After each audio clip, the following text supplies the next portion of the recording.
Now today I want to make a pledge, and I'm very serious about it. Today, in this holy month of Ramadan, I pledge that if Raila Amolo Odinga gets the AU Commission seat, I will give him 10 million shillings.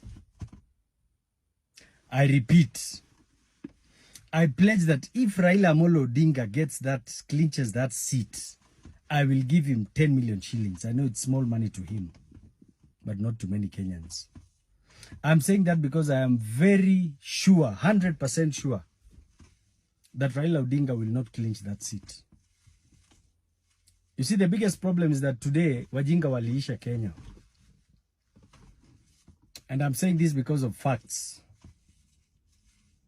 Now, Baba Raila Amolo Odinga, the people around you, and the entire Kenya Kwanza brigade is lying to you. There's a wise man that said, when you see your enemies or your opponents rejoice or celebrate you, then you should understand that that is the beginning of the end of you. Now, when you go to facts, Baba, for you to clinch that seat, you need a minimum 2/3 of the total votes in Africa. Any person who's keen with African politics, you understand and you're fully aware that approximately 49 out of 54 African countries today are pro-Russia, pro-China. And all these countries are not going to support someone who comes from a country that is pro-West.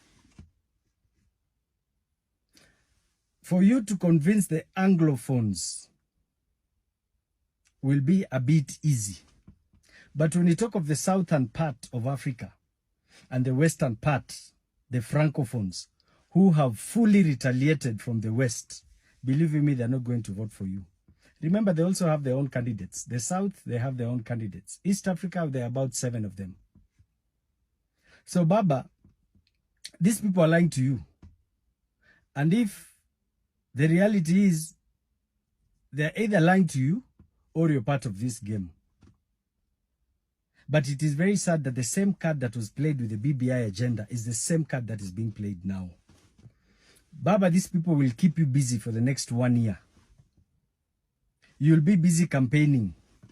And when you lose next year, the same people will come and tell Kenyans, tulijaribu kusaidia mzee na ikashindikana. Let me tell you, by that time, the entire brigade of Azimio will be torn apart. As we all know today, the Azimio brigade has started fighting in itself. Just because of this issue. Your real soldiers, the people who've always fought for you, and I'm speaking as your son and you being my mentor and once my party leader. The entire BBI agenda is being repeated, but in a different script. They will waste your time.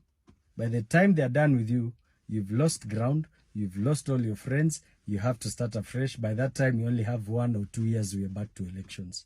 So, Baba, fungua macho. And for those people who surround Raila Odinga and you keep lying to him, shame on you.